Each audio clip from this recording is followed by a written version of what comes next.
এই মুসলমান আব্বাজি আমার, এমনটা নয় যে ইসলাম শরীয়ত ছেড়ে দিয়ে আপনি নিজের বিবেকে চলবেন। না না না, নিজের বিবেকে ইসলাম চলে না, কোরআন ও হাদিস দিয়ে ইসলাম চলে। আর কোরআন হাদিস যেই দিকে আমরা থাকবো, জোরে বলুন, কোরআন হাদিস যেই দিকে আমরা থাকবো সেই দিকে বিরাদার মিল্লাত ইসলামিয়া। আমাদের এলাকায় যেই এলাকায় বলেন না কেন, হাজার হাজার মানুষ আপনার মৃত্যুবরণ করছে, ইন্তেকাল হয়ে যাচ্ছে। আলা হযরত লিখতেছেন, হায় গাফিল ও क्या जगह है, हाय गाफिल वो क्या जगह है, जहां पांच जाते हैं चार, जहां पांच जाते हैं चार फिरते हैं। बिरादर मिल्लत इस्लामिया, পাঁচজন যাবে, চারজন চারটে খাটলি নিয়ে যাবে, আর একজনকে কবরে রেখে চারজন ফিরে আসবে। আপনি চোখ দাঁড়ায়, নিচে আপনার হাত দাঁড়ায়, মাটি দিচ্ছেন, দেখছেন, তাও কি আপনার পরিবর্তন হয় না? তাও কি আপনি নামাজে আসতে পারেন না? তাও কি আপনি ইসলামে দাখিল হতে পারেন না? তার মানে এতটা এখনো বোঝা যায় এখনো আমরা পরিপূর্ণ ইসলামে ঢুকতে পারিনি। মুসলমান চলো না, আমি আমার আম্মা জানে 6টি পয়েন্টের কথা বলবো, ওই জাহান্নামের আগুন নিয়ে কথা বলবো। যে জাহান্নামের ব্যাপারে আল্লাহ রাব্বুল আলামিন কোরআনে বলে দিয়েছেন, ইয়া আইয়ুহাল্লাযীনা আমানু কু আনফুসাকুম ওয়া আহলিকুম নারা, হে ঈমানদারগণ, সর্বপ্রথম তুমি নিজে বাঁচো, নিজের ছেলে মেয়েগুলোকে বাঁচাও ওই জাহান্নামের আগুন থেকে। কারণ জাহান্নামের আগুন বড় ভয়াবহ আগুন। পৃথিবীর মানুষেরা, মডেলের মুসলমানেরা, সোনামণি কলিজার টুকরারা, একটা পয়েন্ট আপনি মাথায় নিয়ে নেন বাবা, এই যে জাহান্নামের আগুন, এই আগুনে কে হবে? এবার ফতোয়া দিচ্ছে মৌলভী সাহেব, মুসলমানেরা তো একদিন জান্নাতে যাবে। আমিও বলছি হ্যাঁ হ্যাঁ হ্যাঁ, আপনি কলমা পড়নে ওয়ালা, আপনি হচ্ছেন মুসলমান, আপনি কলমা পড়েছেন, আপনি মুসলমান হয়েছেন, তবে মুসলমান একদিন জান্নাতে যাবে, কিন্তু সিস্টেম অনুযায়ী জান্নাতে যেতে হবে। বলে কেমন সিস্টেম? পৃথিবীর জমিনে নিজের শরীরটাকে চর্চা করেছো, কাদা লেগেলে তুমি সাবান দিয়ে সাফ করেছো। আমার আল্লাহ পাক বলে, বান্দারে, পৃথিবীতে তোকে আমি সময় দিয়েছিলাম, তুই সুন্দরভাবে সময়গুলোকে কাটিয়েছিস, কাদা লাগলে শরীর সাফ করেছিস। আমি আল্লাহ জাহান্নামের আগুন তৈরি করলাম, তুই গুনাহে সাগীরা করেছিস, গুনাহে কাবীরা করেছিস, এই জাহান্নামের আগুন দিয়ে তোর গুনাহগুলো ধোবো, জাহান্নামের আগুন দিয়ে তোর গুনাহগুলো ধোবো, ধুইয়ে ধাইয়ে তারপর। আর আগে নয়। মুসলমান কোথায় আছেন?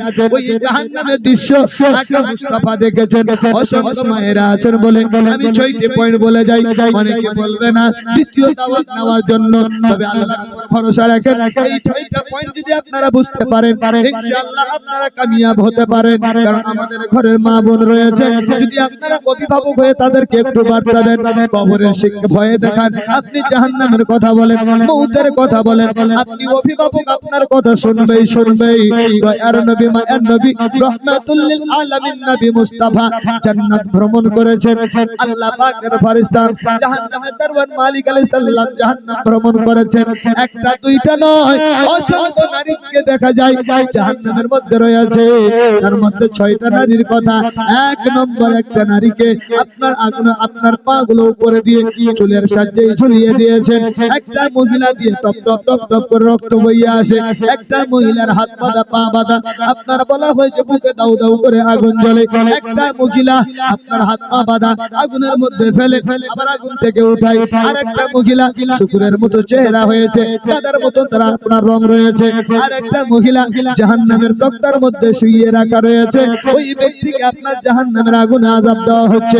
সাপ বিচ্ছু ঘিরে ধরেছে। আমার রাসূলুল্লাহ বলে, মালিক এরা কারা?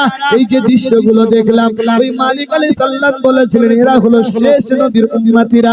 যেমন শেষ নবীর উম্মতির কথা বলা, আমার আকা মুস্তাফার 2 চোখ দিয়ে পানি বেরিয়ে আসলো বাবা।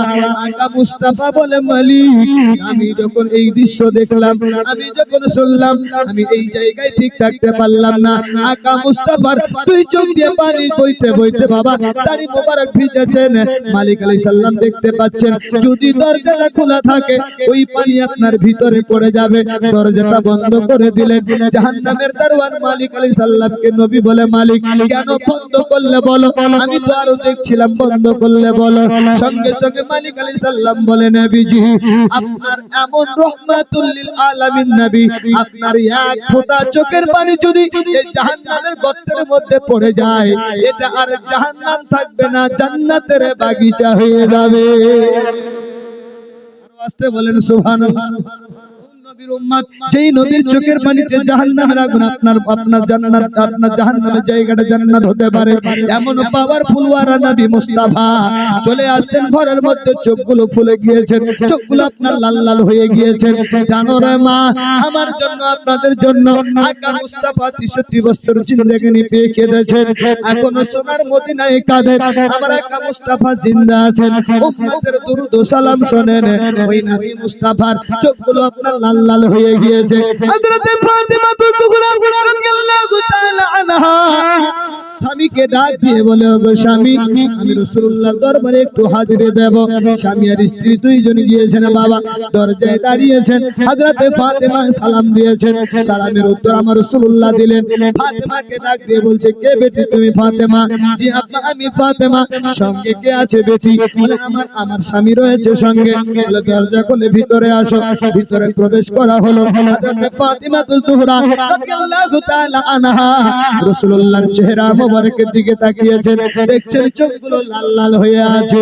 হযরত ফাতিমা বলে, নবীজি আপনার দরবারে নিয়মিত আসি, তবে চেহারা একটু আলাদা আলাদা মনে হয়।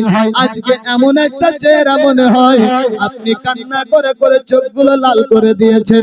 তবে কি জন্য কান্না করেছেন, কি জন্য চোখগুলো লাল করেছেন, আমি ফাতিমা কি জানতে পারি? অবশ্যই জানতে পারো বেটি, তুমি শুনবে? বলে জি আপু হুজুর আমি শুনবো। আলী তুমি শুনবে? জি হুজুর আমি শুনবো। আমার আকা মুস্তাফা ওই 6টি পয়েন্টের কথা বললেন, যে 6টি পয়েন্ট আমি আপনাকে শোনাতে চাই। প্রথম যে মহিলাকে দেখা হলো, চুলের সাথেই ঝুলিয়ে রাখা হলো। পৃথিবীর জমিনে এই মহিলাটা কি এমন কাজ করেছিল?